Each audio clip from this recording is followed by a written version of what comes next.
Bonsoir à toutes et bonsoir. Good evening, everybody.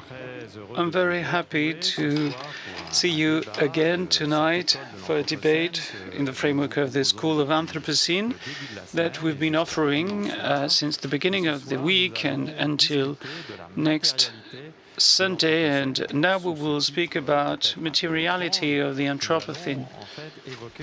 And we will speak about a basic issue, the way human societies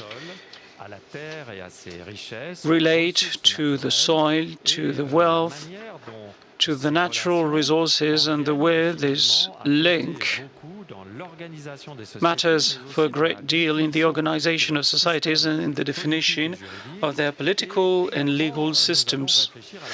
And we will think over the fact that these relationships are sometimes hidden by a series of speeches, in particular economic speeches and other ones, we will discover during this debate. And in order to speak about this basic issue, I'm very happy to welcome two authors, two experts, major ones on this issue about Anthropocene. As a matter of fact, we will speak with Pierre Charbonnier. We're very happy to welcome you, Pierre, here. He's a philosopher, an expert at the beginning of his career about epistemology of social sciences. In particular, he wrote a thesis where he examined the relationship between nature and society in the corpus of sociology and social sciences. He published part of it in a book called The End of a Great Sharing that was published in 2015. And last week, a book called Abondance et Liberté, Abundance and Liberty, that has been seen as a major book on this issue, so we will speak about it. I also have the pleasure to welcome Jed Purdy, who is in North Carolina, I think. So Jed Purdy is a lawyer. He's a professor of law at the University of Columbia after working for 15 years at the Duke University, but a very particular expert in law because after studying law of property and law environment, has questioned the political system and the way the U.S. political system deals with inequalities. So he's published many books, major ones also, among them a book called Being America. In 2003, he also published a major book, The Meaning of Poverty. And suppose we will speak about his last book, This Land is Our Land, that was published a few months ago. So I'm very happy to welcome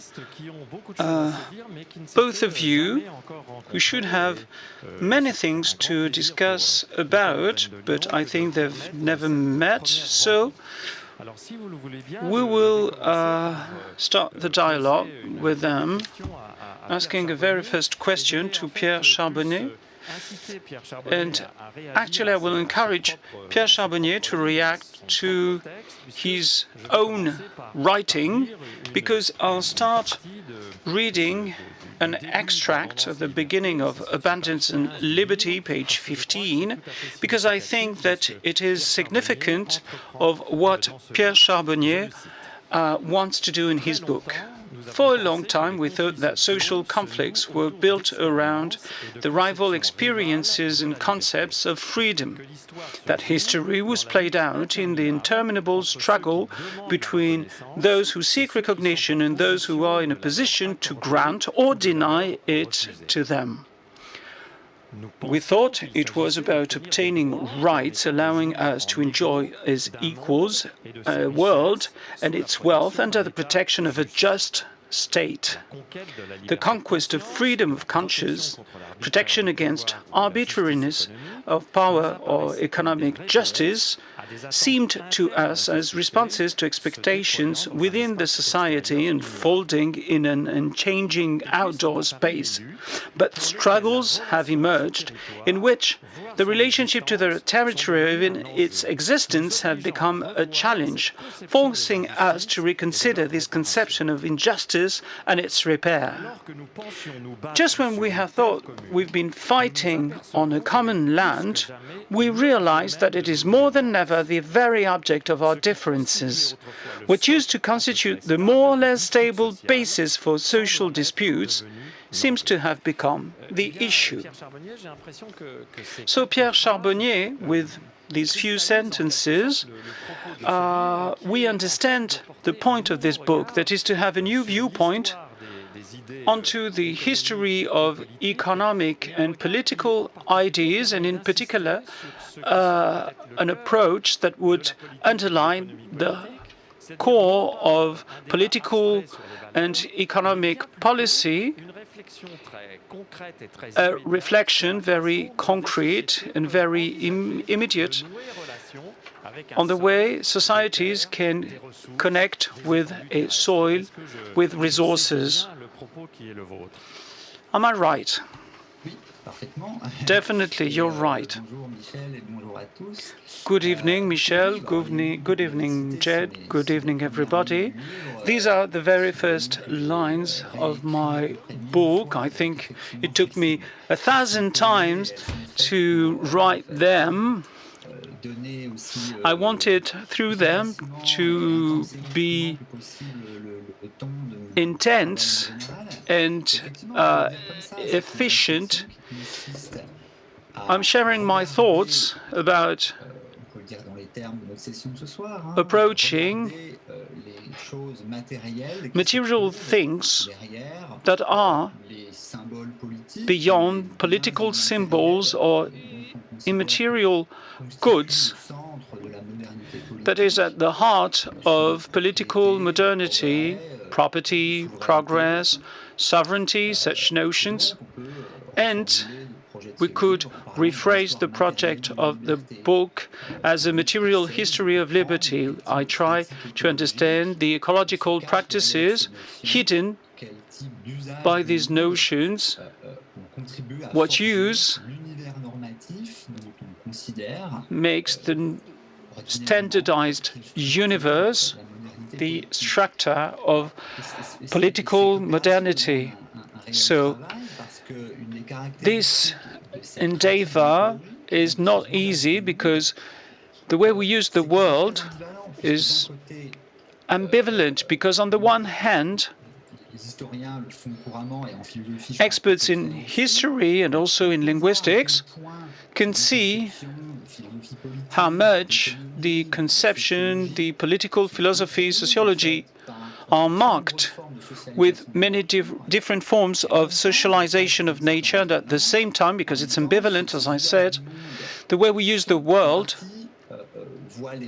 is partly hidden for reasons that could be connected with the very exercise of power and its legitimacy being in hiding the ecological and material relationships, and at the same time it could be for other reasons, because of the division of work.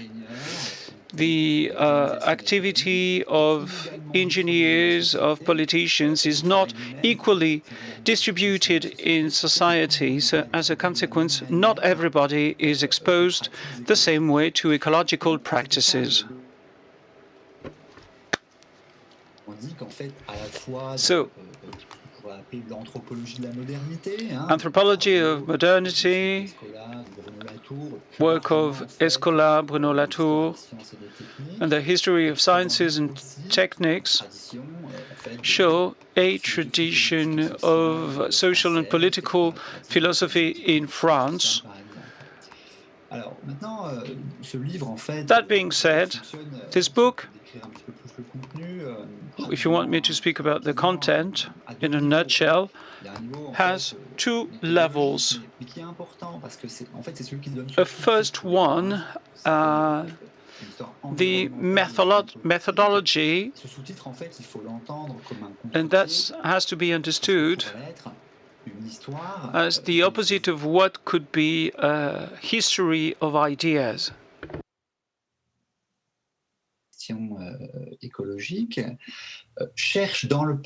So I try to find in the past, I'm sorry, I think I'm frozen.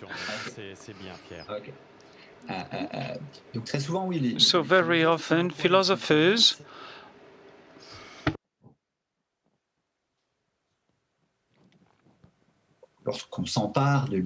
So when we speak about the history of ideas, we select what we think could be interesting for feeding the corpus of the ecological ideal, and we leave apart what doesn't support this effort.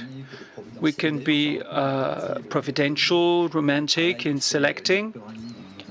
And actually, in Jeff Birdie's book, After Nature, you can find such things. So the organization of the collective relationship with nature is related with procedures of linking that are intellectual and practical that we can find everywhere in the book. For instance, I insist on the contractualist approach of the 17th century, for instance. So they're not precursors of the contemporary ecological policy. They just think of what territories mean, what is private, what is common, and the organization of law on a territory, trade routes, for instance, the use of land, the distinction between the modern farmer and the hunter-gatherer. So the intellectual schemes supporting modernity show how we use the world with many prescriptions, the right way to use the world. And the structuring prescription is property. Property defined as a set of techniques to use the land, to have a more productive land than we find it in a natural state, with for instance, the property is the one who multiplies the profits he gets from the land.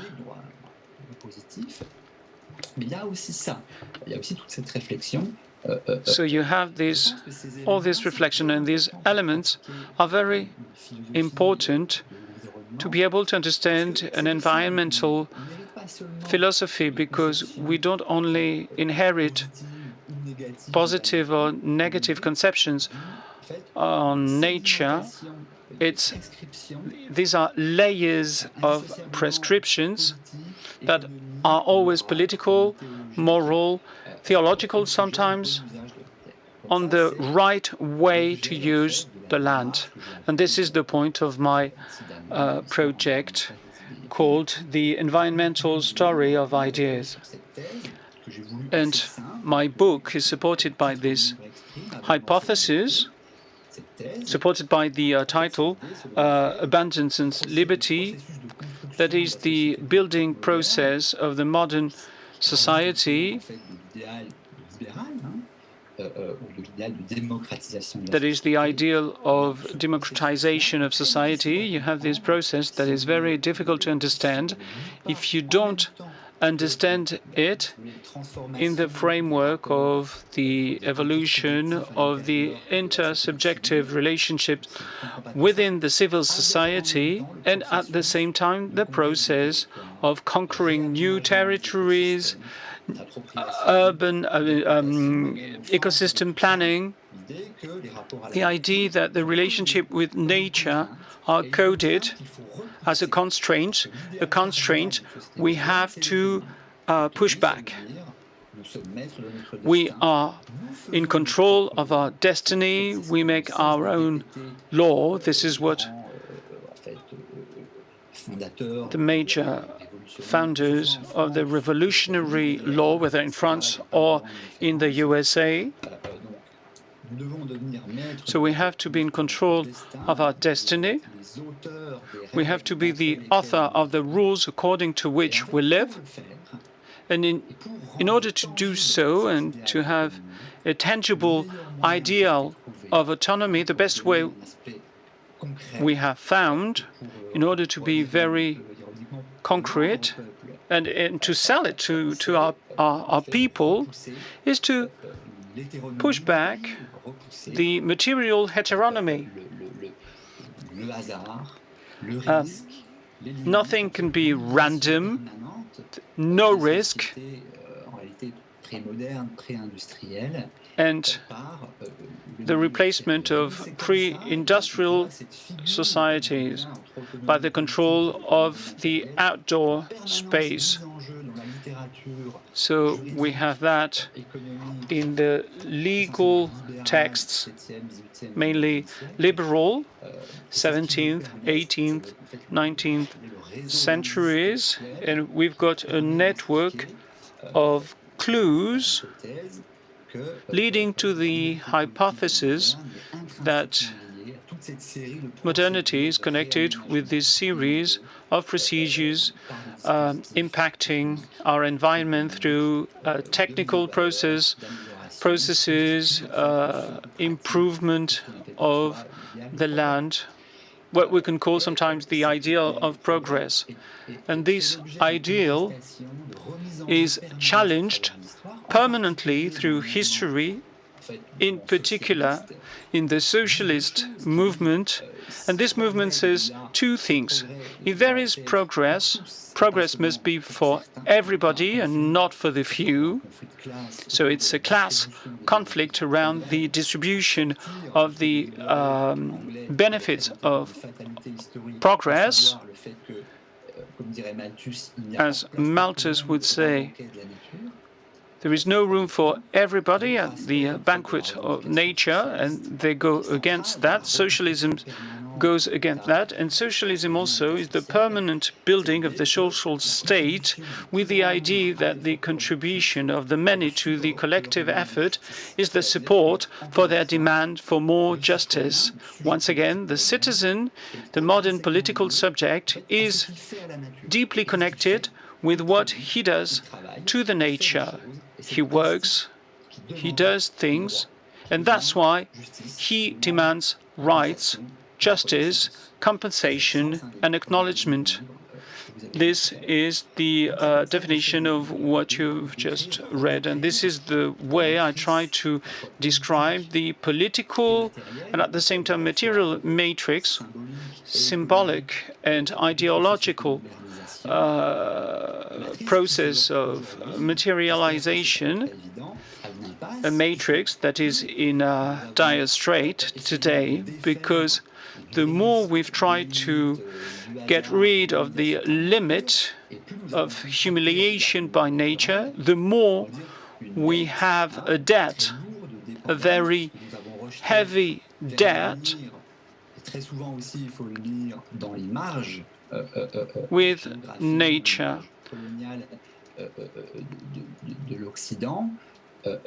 In the Western world, we have been blind to the ecological cost of this construction. Just stop me any time you want. Okay, just finish and then we'll give the floor to Jed. And that leads us to to the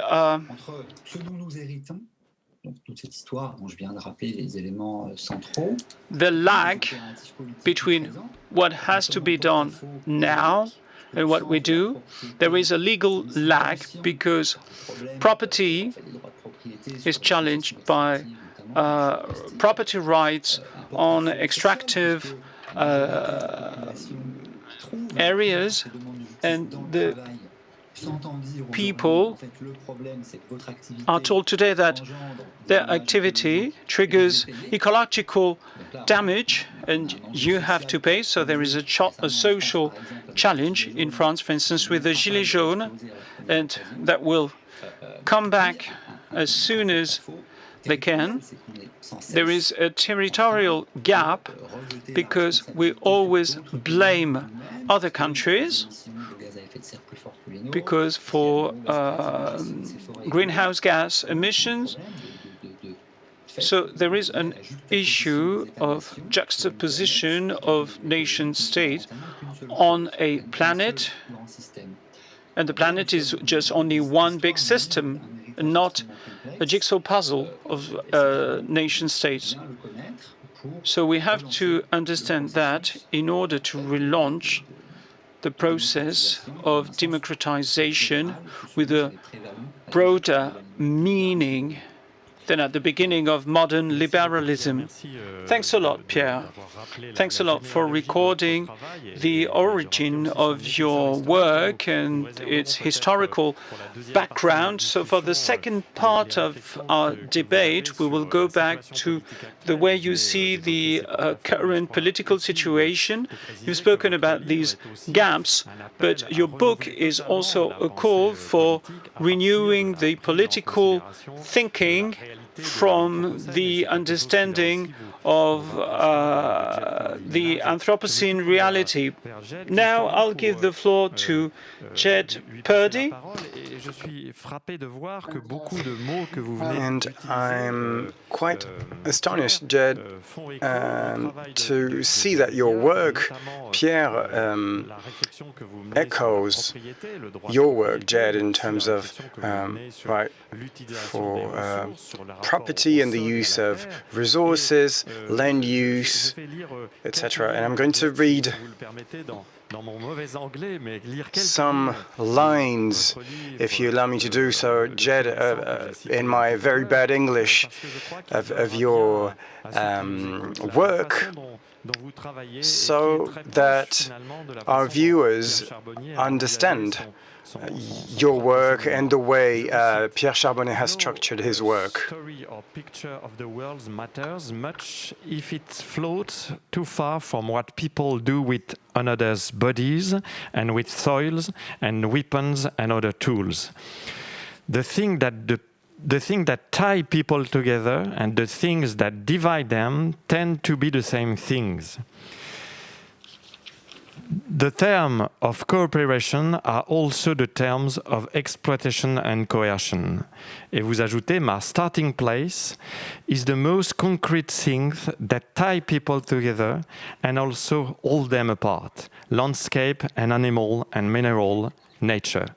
Et c'est très frappant de voir comment dans votre livre... So it's quite striking to see how you start from the idea that the relationship to land is absolutely crucial to understand the organization of the social, economic, and political system in the US. And that's probably one of the features of your work, and it's quite striking when one discovers it, is that this relationship to the land that very often reflects the right to property and environmental right, that gives a framework to this, is what bounds and ties the whole society together. And your work tries to understand the material origin of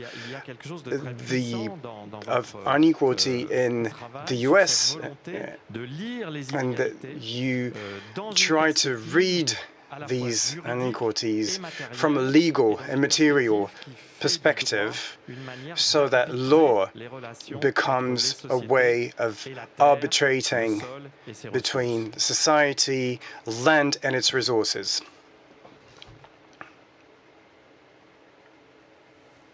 Shall I start? Oui, à vous, Jed. Oui, à vous. Yes, go ahead, Jet. Thank you. So much for what's already been said. And let me just briefly say thanks to everyone who has organized this, and to Pierre for joining me here, and to the interpreters, invisible and anonymous to me, whose linguistic labor is enabling us to have this conversation, despite my limitations.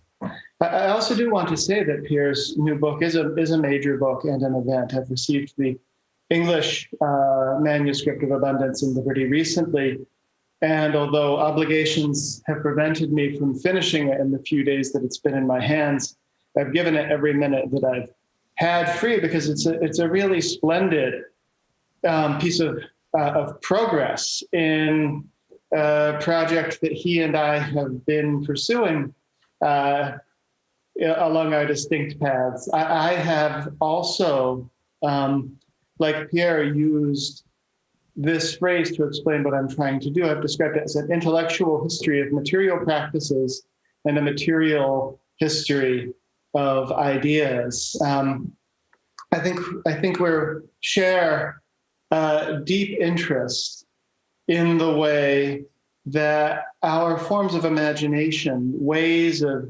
seeing and describing, and therefore as meaning-making creatures inhabiting a shared world, are not separable from the material form and the ecological interactions and the ways of dwelling on and sharing and dividing the land that are the sort of are the bodily life of a species. And we want to explain, I think, both of us, how it is that the relationship runs in both ways.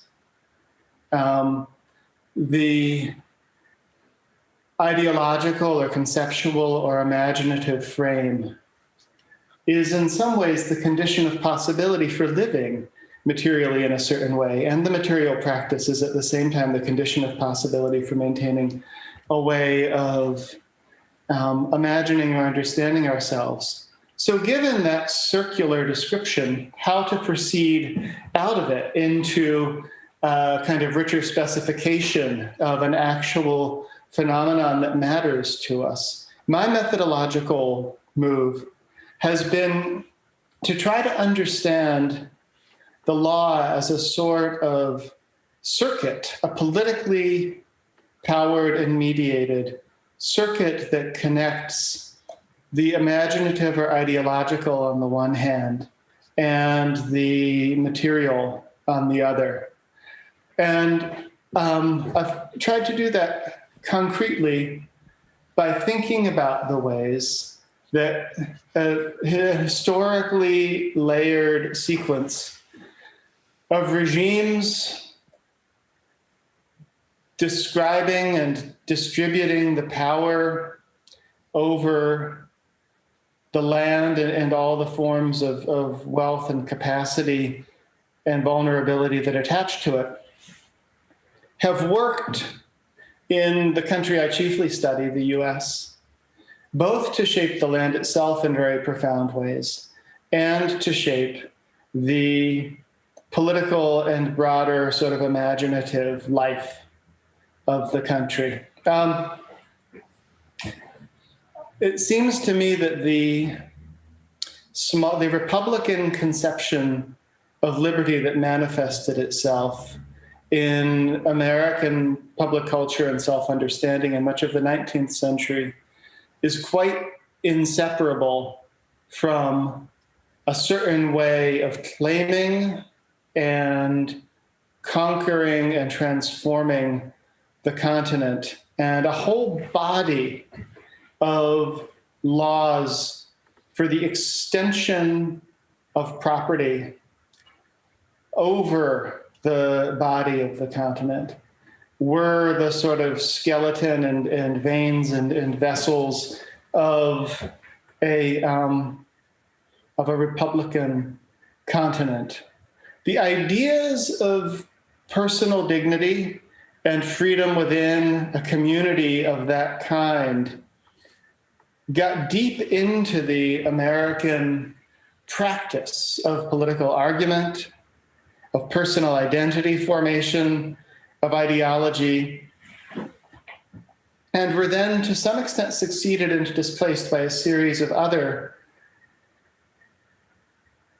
ideologies, which is to say ideals of personality, ideals of community, ideals of the national polity that were also legally embodied material practices. One, a generation of a sort of utilitarian, technocratic, state-centered management of the landscape, focused on the state as the site of a collective autonomy vis-a-vis the, as Pierre wonderfully put it, the humiliations and insults of unmanaged nature. Another of a sort of romantic quest for epiphany and insight and pleasure, for spiritual transformation in the face of the wild. Each of these had distinct legal regimes, but also political cultures and broader sort of articulations among the cultural resources in which people search for meaning and identity. And then all of this has, of course, been transformed in the era of ecology, the era whose premise that everything is terrifyingly connected and finite is in some ways radicalized in the material basis for the insights that open the Anthropocene era. So when we talk about the land being the thing that holds us together and also holds us apart, we can mean very specifically that there are uses of a region or a terrain which are felt to be essential to people in the sort of different camps of self-understanding of political culture and identity, and which are incompatible and in conflict. We see this in fights over the uses of public lands in the United States, whether they're for extraction or whether they're for a kind of reparation to indigenous populations or whether they're for a kind of romantic vision quest.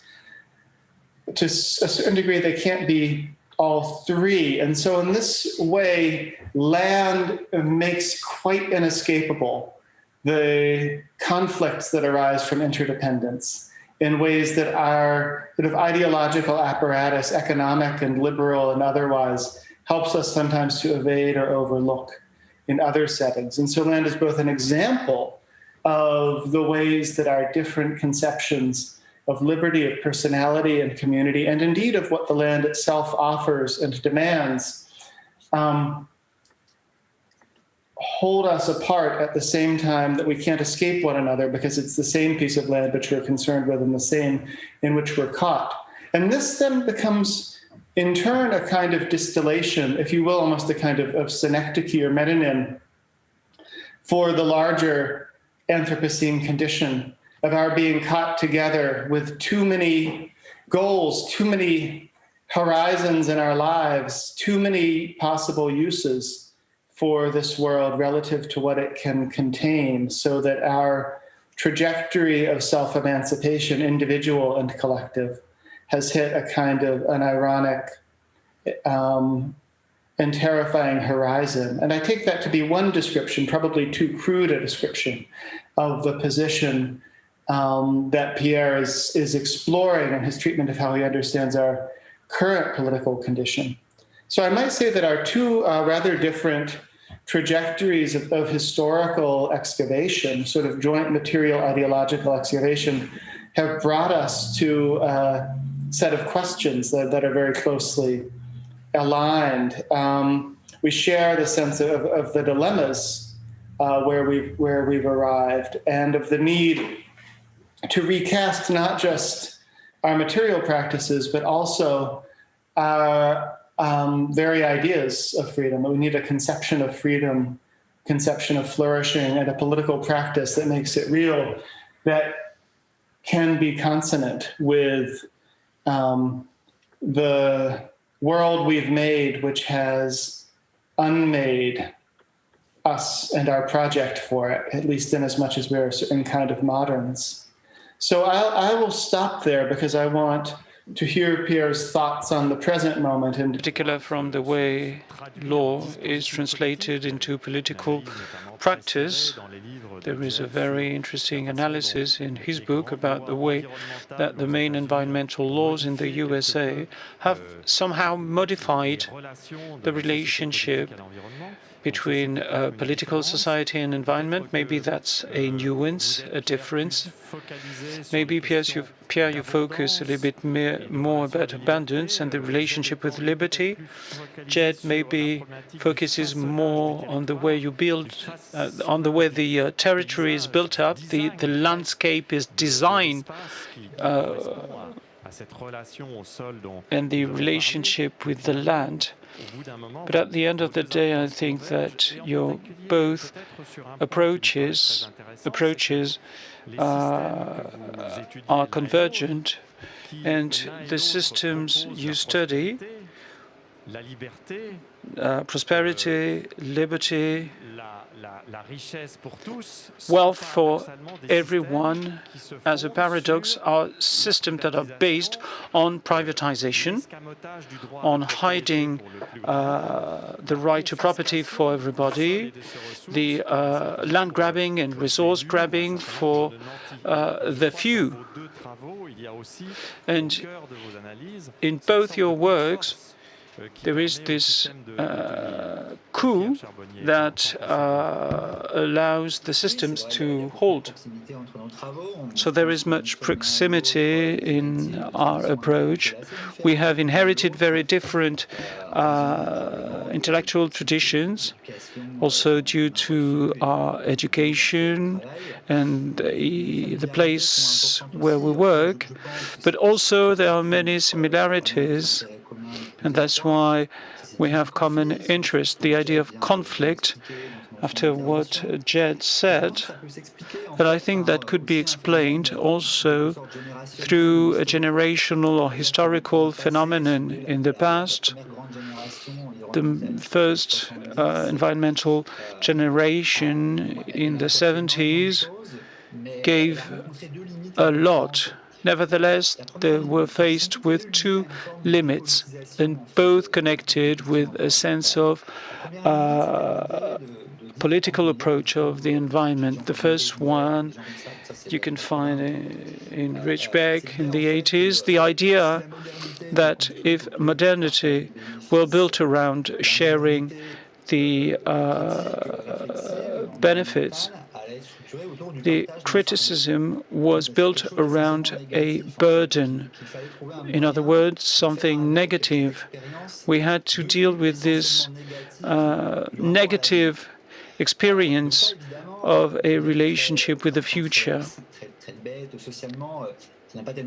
Socially speaking, it didn't work because it was difficult to gather people around quite a negative, even depressed conclusion. And it was a bit out of policy.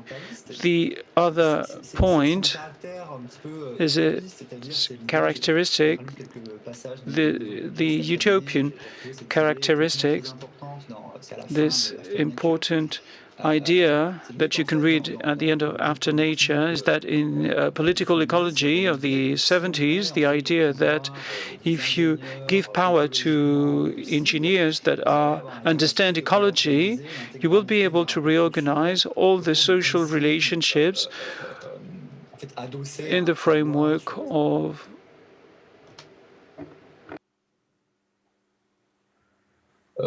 reprendre notre marche confortablement, sans heurter. So we should move on without damaging the systemic balance. So it was a post-political, post-historical analysis after reorganizing economy and ecology, one with the other. That will be the end of history. There will be green development and everything will be fine. So both aspects are big historical failure of the ecological speech. So now we insist a lot. 1,000 people speak this way, not only in the academic world. I mean, conflicts. A few months ago, I wanted to speak with the Green parties, asking them to stop speaking about consensus, scientific consensus, in that they should look for gaps in order to move forward the ecological and democratic process.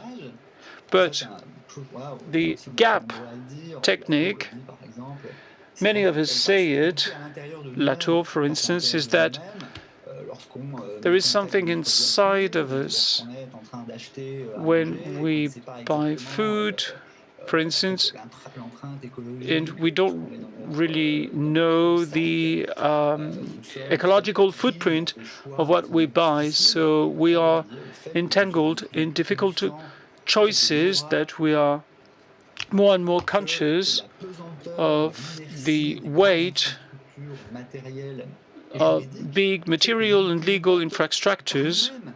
So on our own, we cannot get rid of them. So this is part of the ecological issue that reminds us the traditional class conflict, but not completely. So we should reorganize for the academic world the description of history, etc. But in parallel, there is a remodeling process of social conflict that disturbs the social space under the form of new polarities, economic ones,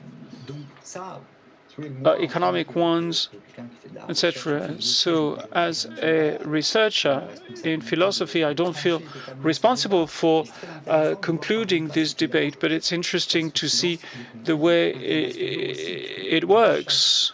And without speaking of international conflicts, because each entity is in a specific geopolitical situation, and I suppose we will speak about this later. Well,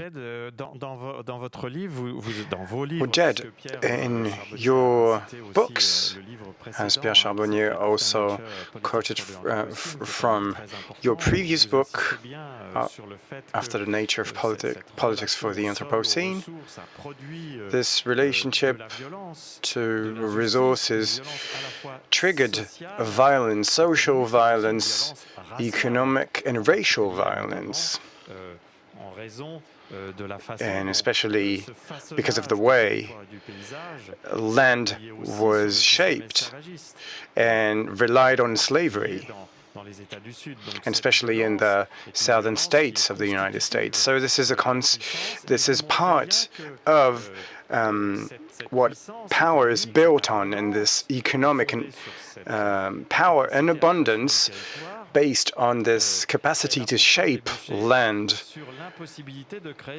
then led to the impossibility of creating this commonwealth. And this is something that you consider very important, because you also encourage people to act and to reshape a new commonwealth from another way of conceiving the productive relationship and also its carrying relationship to nature and resources. And I think it's very important I think it would be very important to explain your conception of commonwealth to our viewers and our French-speaking viewers. Good. Good. This is, I hope, a helpful way into the question of where we are now politically, where I want to hear, again, more about what Pierre thinks. So there's a very helpful description early in Pierre's book of the socialist program, which he really eloquently evoked earlier in his comments, as consummating in the complete politicization of the labor question, sort of material life of industrial society, presumably on democratic terms, at least in that ethically viable tradition of socialism. So, excuse me, Jed, could you repeat that, please? The interpreter speaking. Oh, yeah. So he characterizes the sort of consummation of the socialist program as a thoroughgoing politicization of the labor question, of the material relations of industrial society. And one of many ways that one might think about the idea of commonwealth is an attempt to extend a thoroughgoing politicization of our material interdependence to Anthropocene conditions in which the material life of society is in no way divided by any meaningful border from the larger material life of the world, of what we're in the habit of calling nature. The idea has to begin, I think, with a description of where we find ourselves. And I think we find ourselves a species that is profoundly constituted right now by our infrastructure, by our built world. And what I mean by that more concretely is anything that we do that we think of as a human function, communicating with family, working, participating in the cultural and the economic life that surrounds us, staying warm, staying cold, all of it is possible only by our participation in this massive and literally incredibly weighty network of cables, roads, structures, dwelling structures that we've thrown out across the world, so that for every pound of a human being, there are something like 27 tons of infrastructure in the world, pavement, transformed soils dedicated to industrial use. That's only about a third of it. So you could take that out and it would still be a very high number, et cetera. And if you stripped this away, layer by layer, take away the cables, take away the roads, take away the shipping routes for industrial food, 99% of us in the rich countries wouldn't last a year. So everything we do is, in a sense, cyborg, to use a term that used to be fashionable. Everything we do is technologically facilitated at a very deep level. And this implies a set of ecological consequences that are very definite. I can't develop my sort of communication and collaboration with Pierre without a set of energy uses and technology uses that are built into the world, and they're the only way we reach each other. And this is true at many layers for everything we do. And disparate vulnerabilities as well as disparate capacities are built into this. We see it profoundly in the way that the American response to the pandemic has highlighted disparate vulnerability to biological, an epidemiological phenomenon by the literal spaces people are organized in, by the economic and technological question of who has the power to withdraw themselves safely from face-to-face interaction with other people for a while and who is thrown into it again and again. This is just one rather concrete instance of the way that our economic ordering as we traditionally conceive it, plus our infrastructure ordering, including very much in this world, the world of public transportation and the supply lines of the delivery companies and so on, are organized. And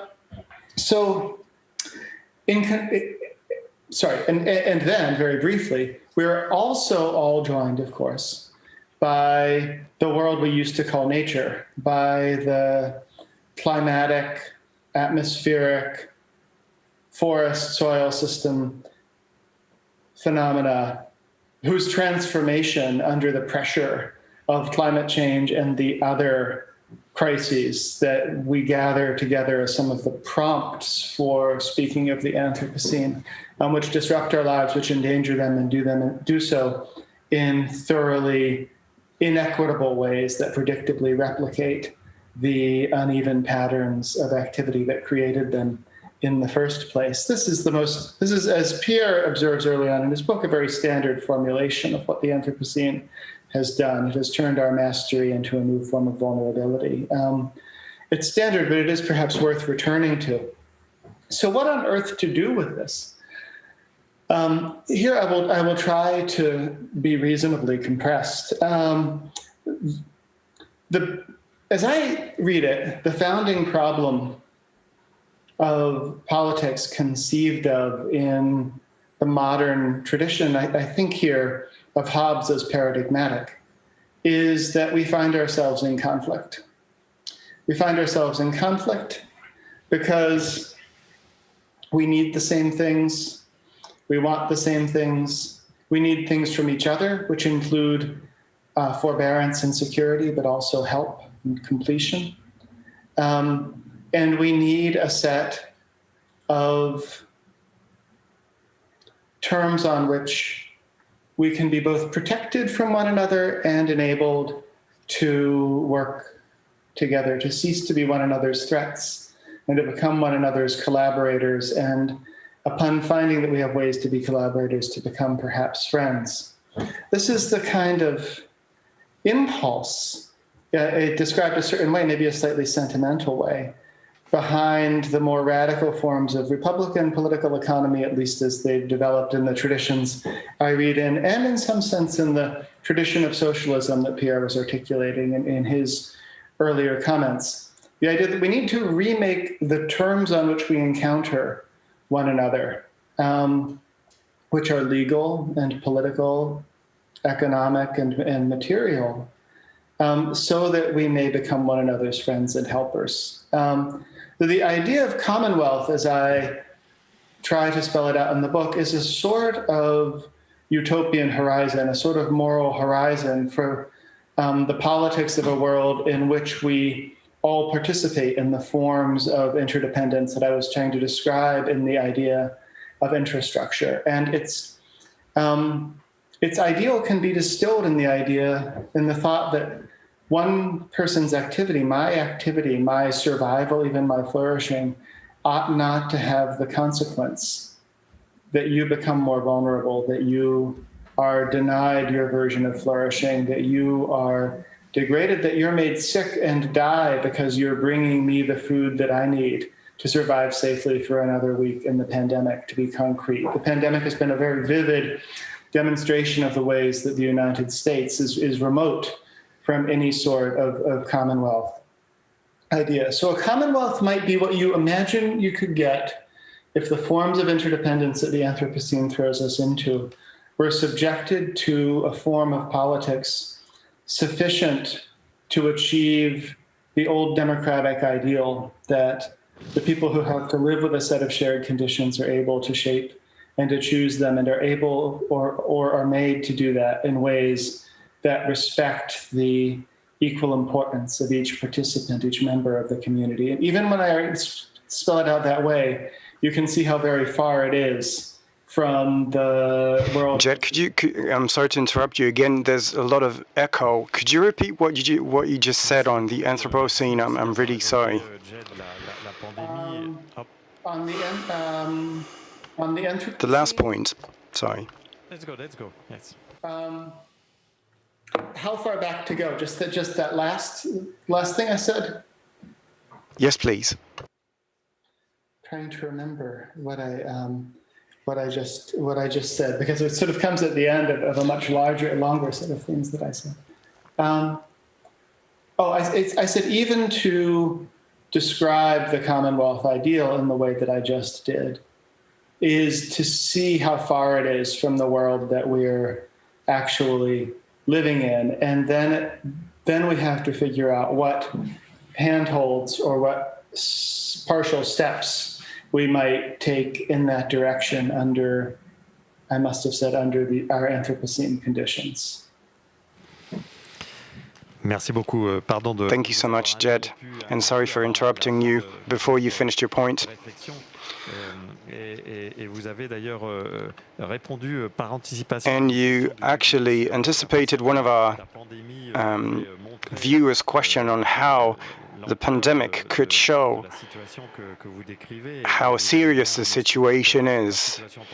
And you explained very well that the situation of the pandemic is very much opposed to what we would like to develop with our concept of commonwealth. And now I'd like to talk to Pierre again, because the very impressive presentation that Jed has just made on this very weighty weighing world founded on extracting a lot of resources and all the threats that we face because of global change. Maybe Pierre, could you tell us a little bit about this author, Karl Polanyi? Because in a way, what Jed has just tried to explain us through the will of developing or bringing a new meaning to the concept of commonwealth, maybe this could help us to understand The Livelihood of Man, a book that was published after his death in 1977, the reflection on livelihood and subsistence of human beings, and ensure it not by privatizing or accelerating this phenomenon of unfairness and unequality. But here we're getting back to this very powerful concept of surviving and this concept of livelihood and the relationship, its relationship with liberty is also very important. Je me suis beaucoup intéressé à Polanyi, en partie pour cette raison, effectivement, c'est que il fait partie d'un groupe de penseurs liés à have read a lot about Polanyi, and he wrote a lot about during both wars, and he wrote a lot about the integration and the needs of the market, and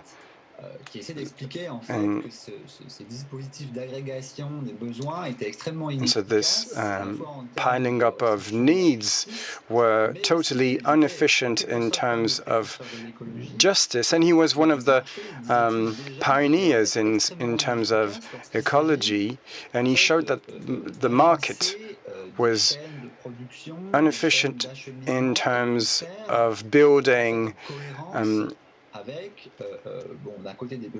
delivery channels and supply chains. And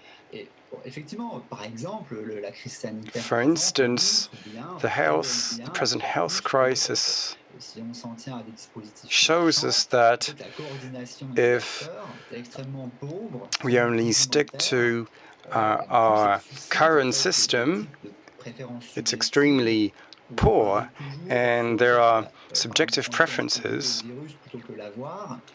and we're only trying to avoid the virus instead of getting it. So it's very difficult to coordinate our actions. So there's a certain kind of criticism of the political economy, and so it's a kind of Marxist vision of things, and the fact that human beings can interact between them and coordinate with the system around them could be more efficient. And there's another author that reflected on this,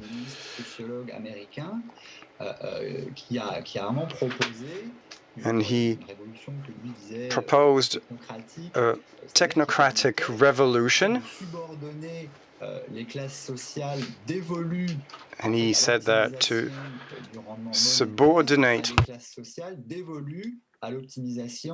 de l'efficacité matérielle. Là aussi, ça renvoie à des choses importantes dans le travail de Jed, parce qu'il en a fait une des quatre matrices de l'environnementalisme américain, hein, qui est la quête de l'efficacité, hein, alors qui a ses limites aussi, hein.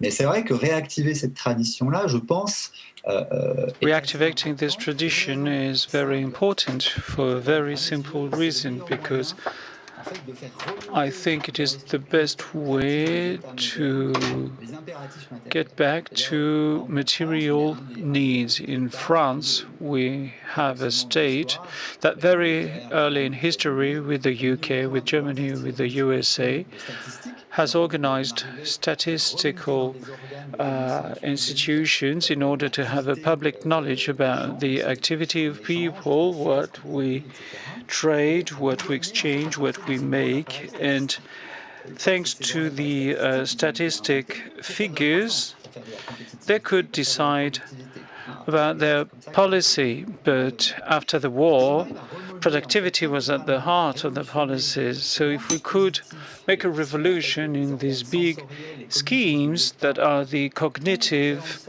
organs of the state and the sensorial ones, if we could use them in order for that, the subsistence and the production of knowledge could organize decisions, we could reorganize the redistribution systems. I think we could move forward, and we should identify this, keeping in mind the choices made today.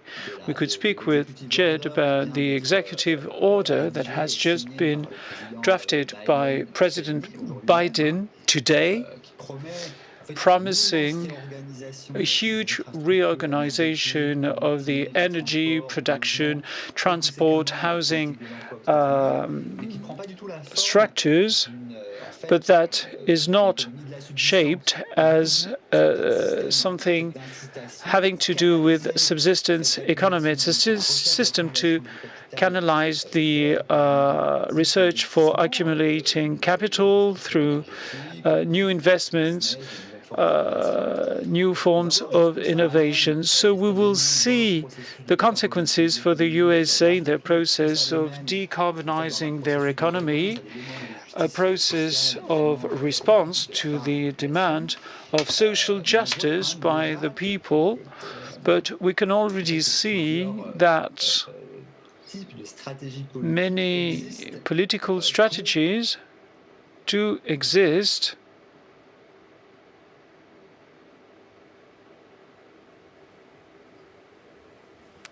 Pierre, nous vous avons perdu. Apparently, we've lost Pierre.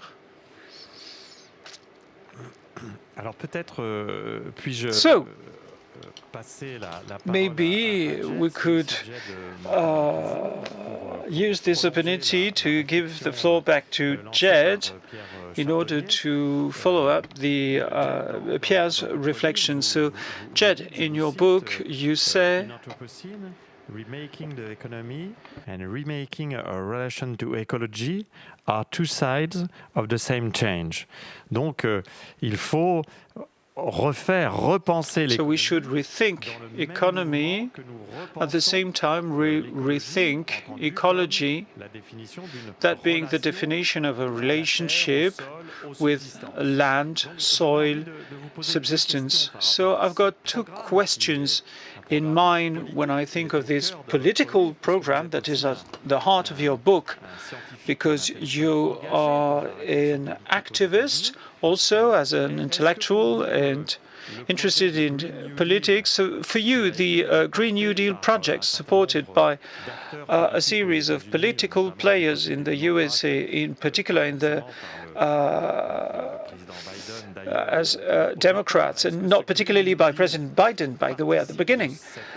So is your book part of this reinvention of economy connected with reinvention of ecology? And maybe you can tell us why.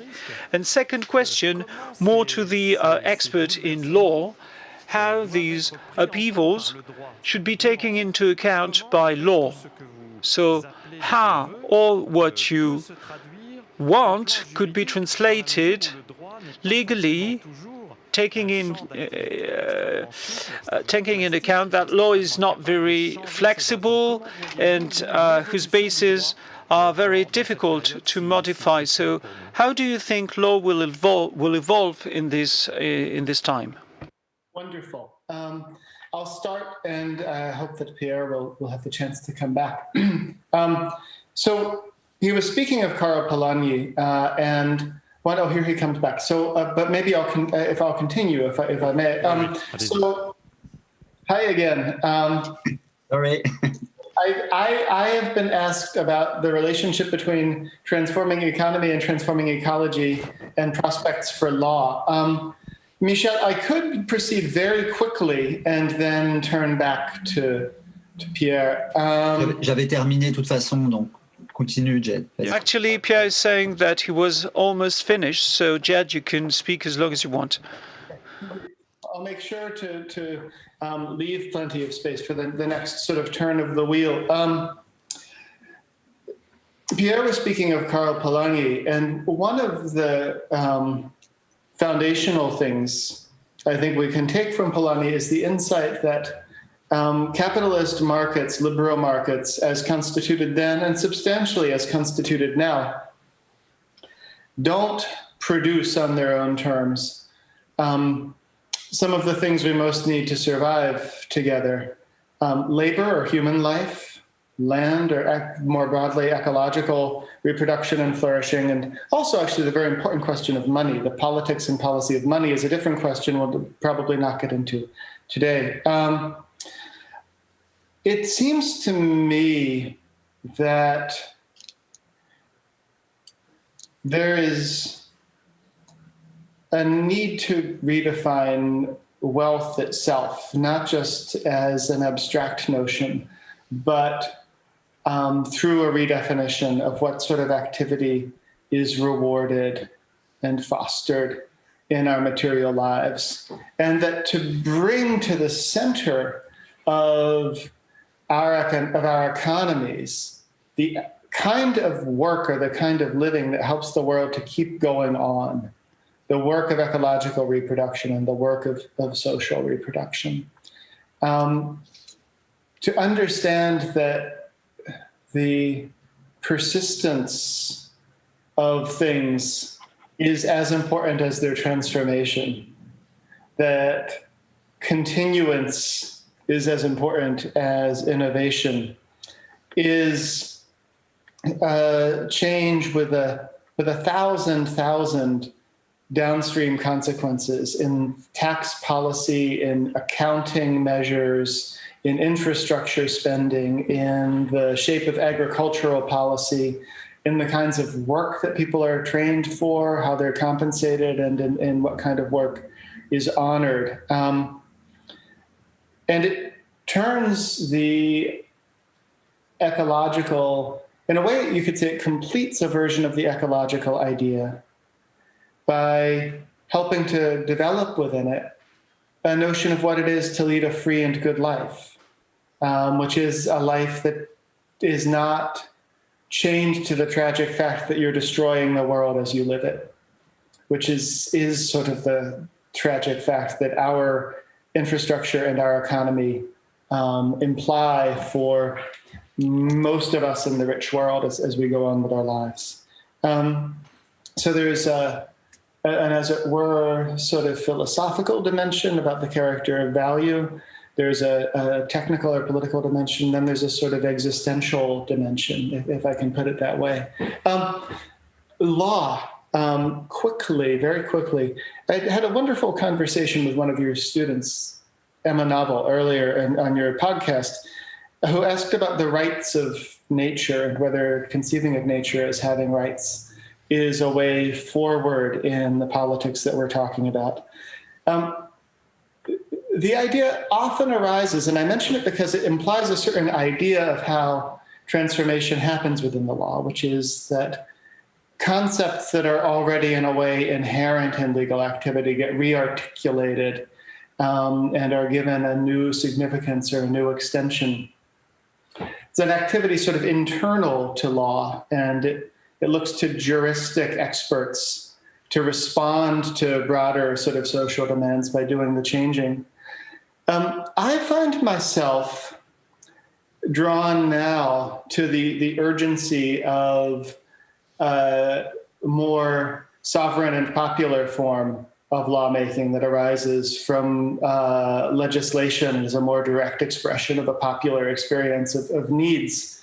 Laws that change actually very quickly sometimes are what we call environmental laws. Some of the great waves of legal transformation have been legislative in the US and have really reworked the country's relation to the natural world. So that's why a program like the Green New Deal, which is a legislative one, rather than a program of litigation that seeks a proclamation of the rights of a landscape, for example, seems to me connected with where our need is now. Merci, Jed. Pierre, peut-être pour. Thank you, Jed. Pierre, maybe to go back. To react after what Jed said, in your book, Abundance and Liberty, you decided from the analysis you carry out, you decided to intervene as a philosopher, a scientist, and also as a militant in the public debate, to share your thoughts, your political thoughts on the Anthropocene issue with the commitment of a scientist and an intellectual. So, what is your vision of what's coming? We cannot deny that we are called to action faced with global change. You've spoken about this genealogy with the link with abundance and liberty. So what about the ability to go further, to go beyond, and that your work could help, as Philippe Descola did, showing that there are other ways to think the relationship between human beings and the environment, other ways than the Western one? Maybe you are calling for designing another relationship between subsistence and liberty, maybe giving up the idea of abundance. What is your view on this? That's a question I cannot answer. I think that if a new concept of prosperity could be offered, actually I think it already exists. I don't think that philosophers give birth to anything new. We just try to follow up the political transformations and to shape them into ideas. So, as a matter of fact, without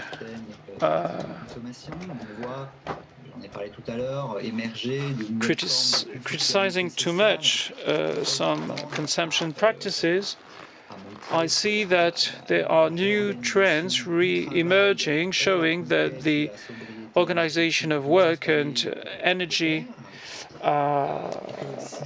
and reducing energy consumption, that should be framed into redesigning legal norms, structuring the relationship between capital and work. So there is a relationship of social strength. So all these mutations are already happening, but what is not here is the institution, its practical realization, implementation, in institutions organized by national or supranational institutions. In Europe, we're French, but we're also European, and many things happen at the European level.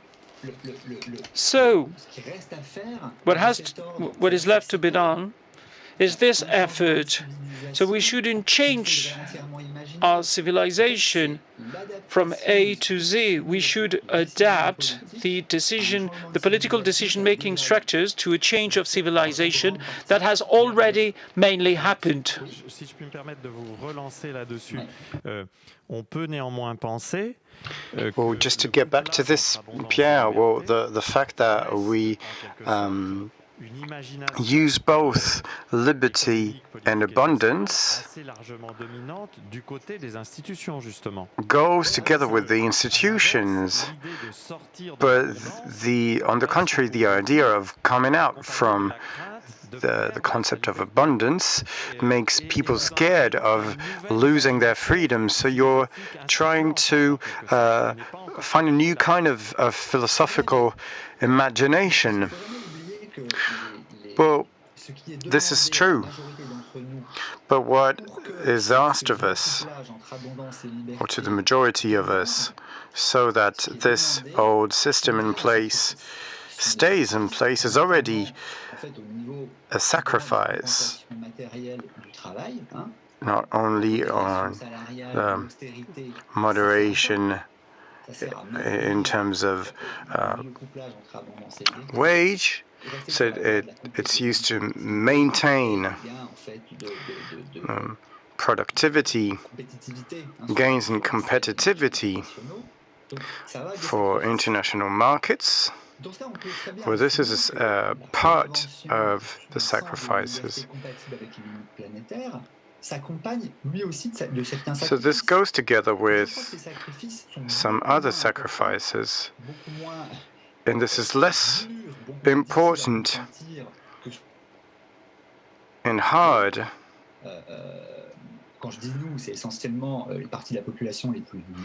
And when I say, so I'm referring to the poorest fringe of the population, as always.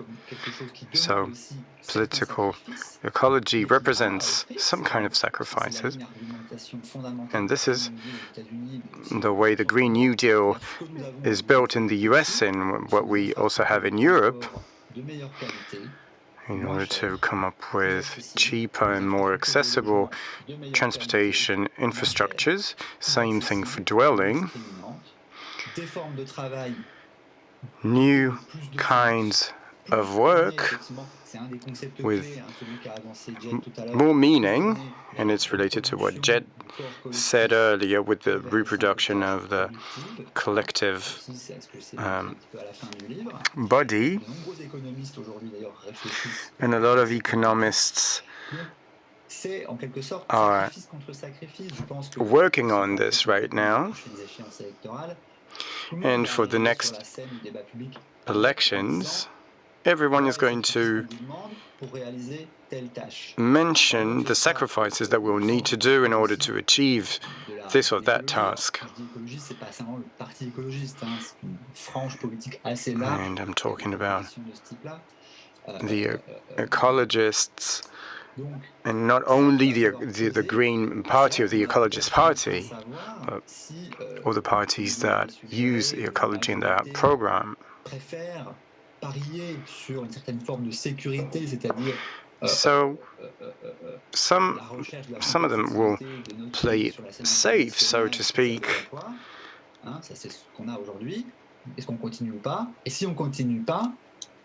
And if it doesn't work that way, who will manage to convince us by trying to make some sacrifices in our daily life that will be then compensated by much greater benefits? So we'll see. Maybe the US will be some years ahead of us in some time, or maybe we'll be ahead of other countries, but for now that's not what it looks like. So we need to be extremely careful with what's ahead of us today, and we shouldn't only look at France to do that kind of things, and to the carbon emissions of France at global level are quite low, so we need to put things into perspective. And we need to be careful and also try and see what kinds of other experiments we could use.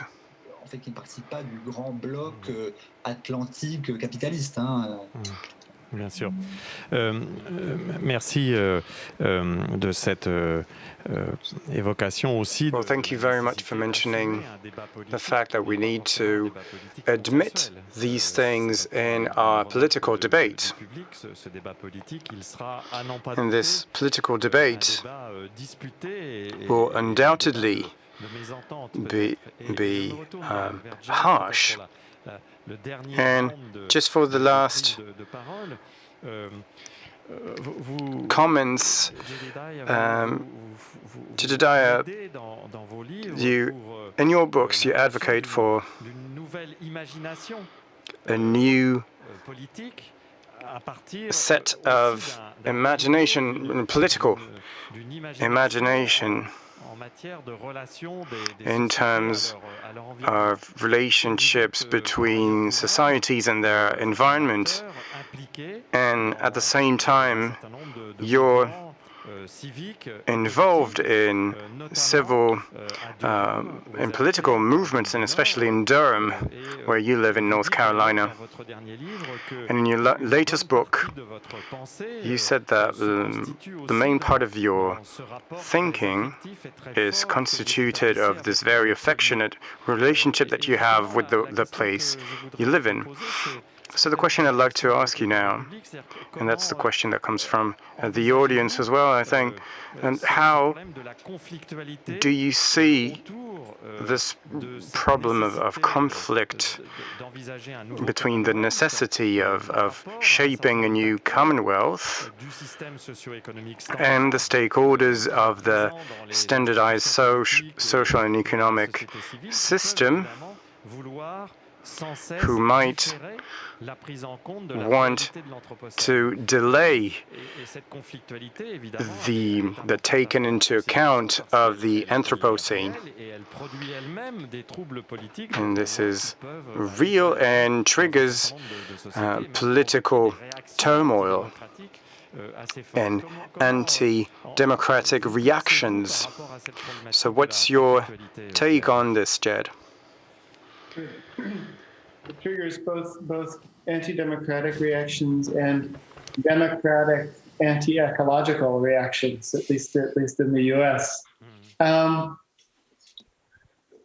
It's one of the most basic questions, and I won't pretend that I can unravel it altogether, except to say this.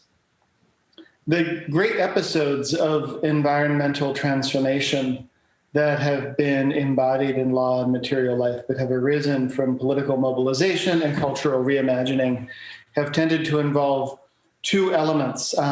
They've arisen from people discovering that they have something to fear, that the world they have affection for and know is under threat, but also discovering something to love or something to seek to move toward.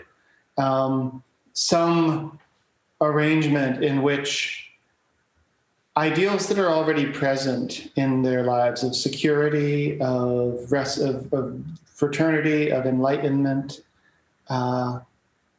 are even more richly realized. So both something threatening us and something Quelque chose qui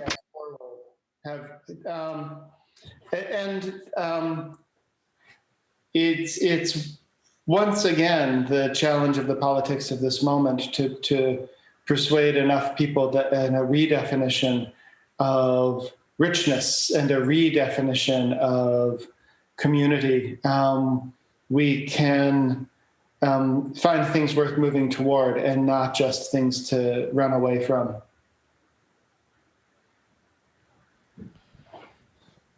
Merci beaucoup. Thanks a lot, Jed. I think we've reached the end of this debate, alas, because there are many things that could be said, many more things. I hope we have helped our audience to understand the convergence of both your interesting analysis. I think both authors have renewed the viewpoints on these important issues, the way societies organize a political and legal order from the definition of a certain relationship with earth, land, and environment. I, as a geographer, am happy to see that at the heart of the philosophical and legal debate, the constitution of space and the way that the way we build up this geographical space and the way it is important in all the definitions we have to design. So geography is back, whereas for a long time political systems were more interested about historical theories. So Anthropocene maybe is the renewed interest about geography in order to have new geopolitical orders, new commonwealth, and new relationship between abundance and liberty. So thanks a lot, Pierre Charbonnier, to have been here tonight. Thanks a lot, Jed Purdy. I hope that this new dialogue between both of you will continue. Thanks a lot, Jed, for being here tonight. I hope that very soon we'll be able to read your books in French. We're very happy to see that Pierre Charbonnier very soon will be published in the USA, and I think that tonight's debate shows that it is highly important that we get Jed's books translated into French, and I advise our audience to read your books. Thanks a lot, Jed. Thanks a lot, Pierre, and talk to you soon.